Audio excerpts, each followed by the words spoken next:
I am Ferdinand Marcos, and I am the President of the Republic of the Philippines. I stand today on behalf of 110 million Filipinos. Hi everyone, hello universe, it's me again. Shout out sa inyo mga kababayan. But anyway, meron tayong upload videos, updates. Ako, matagal ko nang sinubaybayan at binabasa ang pagkatao ni Mike Defensor, guys, ha. Dahil noong tumatakbo pa si Pangulong Marcos Jr., dikit na dikit ito, guys, ha. Suportado ang Pangulo. Pero I think nagwawala ito dahil hindi binigyan yata ng pwesto. That is my opinion, guys. Pananaw ko lang yun, eh. Dahil ngayon, sa ginagawa niya, kinalaban niya po ang Marcos administration. Isa sa mga nakikita na siya po ang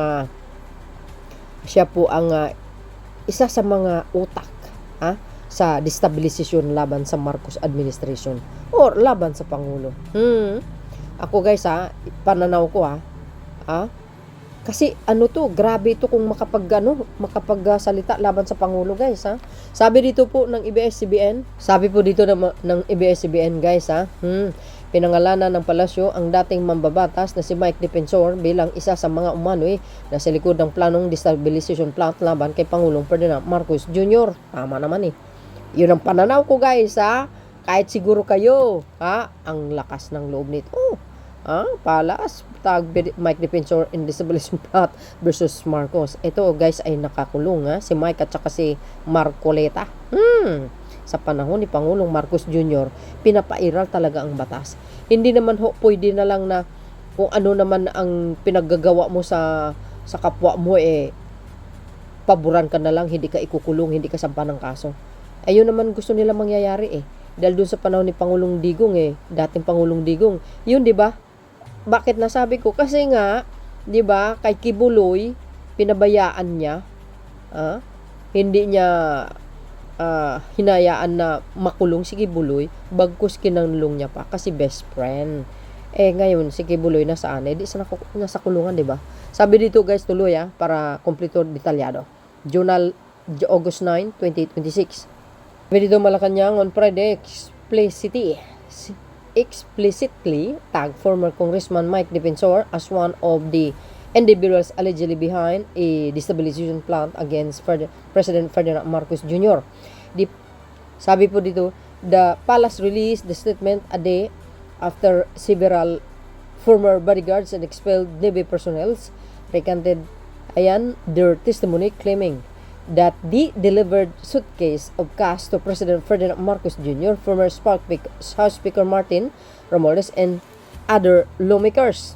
Tuloy, nakikita naman natin ang style ng mga Duterte supporters kung paano sila na mag-hire ng mga tao na gumawa ng kathang isip na kwento kapalit ang malaking halaga laban sa Pangulo.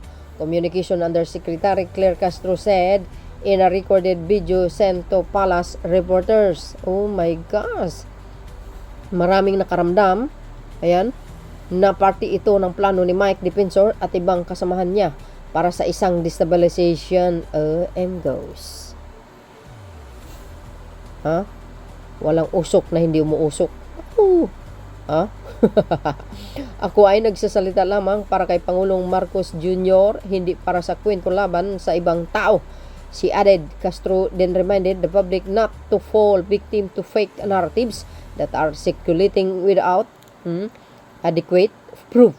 Kaya sa mga kababayan natin ay huwag magpabitag sa ganitong plano para lang sa pera dahil may mga taong inosente ang inyong sisirain. Tama nga naman.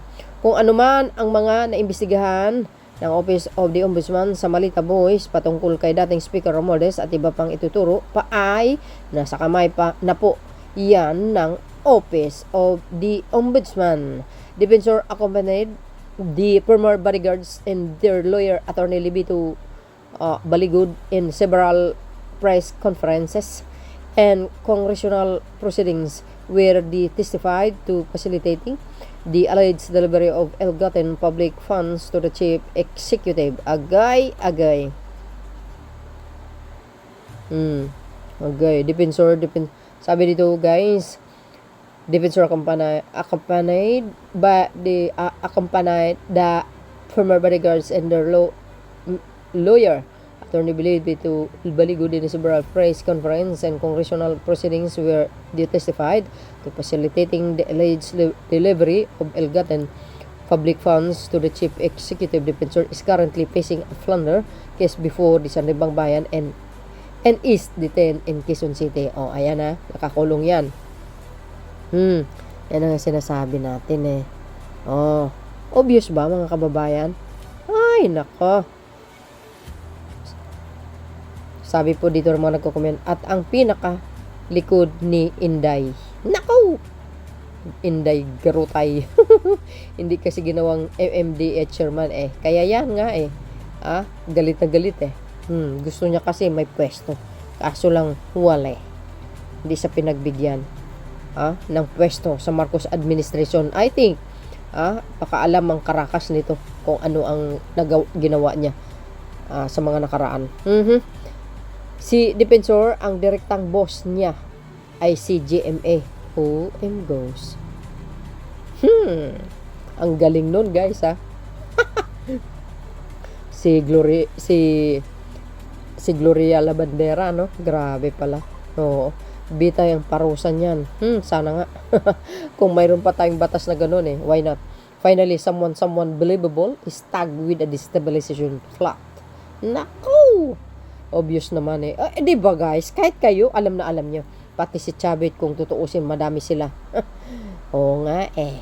Gusto nila talaga mapatalsik ang Pangulong Marcos Jr. Alam nyo guys, nung pag mapatalsik si Pangulo, ay, itong mga to, magkakaroon ng pwesto yan. Ang kawawa dito ang bansa.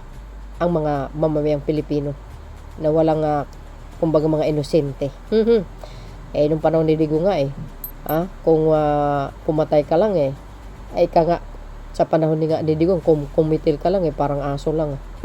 Walang due process, walang hostesya. Nasaan ang hostesya? Nasa kamay ni Dugas. Kailangan pa bang i-memorize? Iyan. Ako. Another kaso na naman yan. Correct. True, si Inday ang mastermind at Singson. Agay! Manang-mana sa katusuhan ng dating puon niya na si Aling Maliit. May issue ito, diba guys? Si Mikey. I think the public is more interested now in who his handler is. Diba? Labandera. Kamay na bakal, diba? Gusto nyo? Ayan, ibibigay na sa inyo. Sabi nila weak. Weak leader. Ayun, yung weak leader pala, yun ang totoong kamay na bakal. You see guys? Ay, naka. Weak talaga. Kulong sila. Harap yan. Hindi likod. Pwedeng gitna. Naku po. May boss pa yan si Mikey. Yung pinaka-mastermind. Correct. Diba? Ano sa palagay nyo? Sino kaya? Hindi. Sino kaya yun? No comment? Yung isa, Labandera. Sa ilog. Hindi masyadong obvious. Talaga naman. He wanted to unseat Marcos and will make the BP seat as the president. Wala nang Sara na ma-impeach kasi presidente na. Strategy. Yan nga eh. Ang akala lang nila talaga. Mapapaalis nila ang Pangulo sa palasyo pero hindi nila alam. Ang Pangulong matalino. He know how to play his card. Ay, nako po.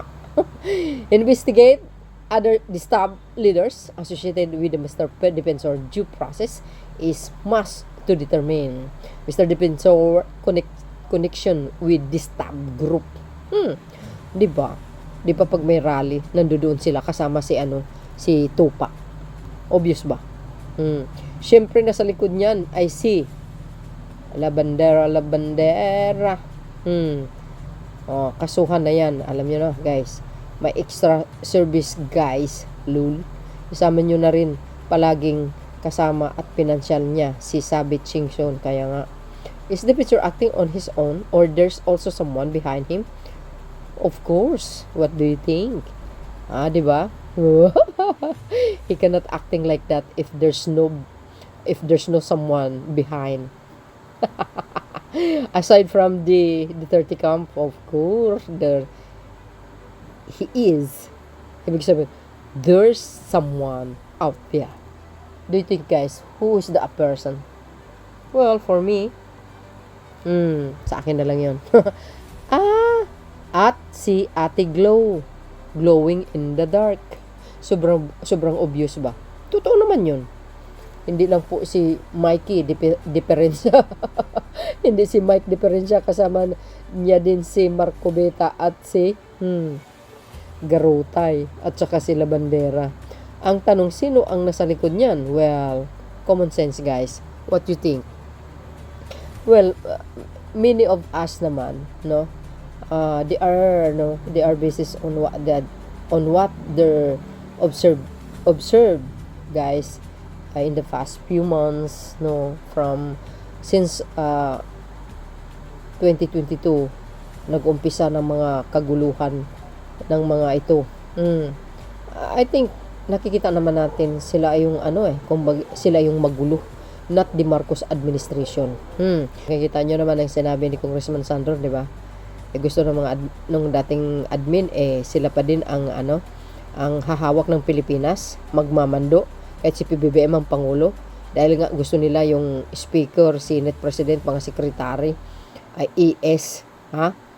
No? Gusto na sila sa pa din, sa tawag dito, sa mga alipores nila ang hahawak. Ay, nako. At hindi papayag ang Pangulo, of course. Kaya ito si Mike Defensor, dapat lang, deserve niya yung makulong. Masyadong halang ang bitukan nito. Di ba? So, yun mga best, ano po ang kapalagayan nyo? Kayo na po balang humusga. See you again on my next upload. Bye bye bye and babus. God bless Philippines. There's more. Bye everyone.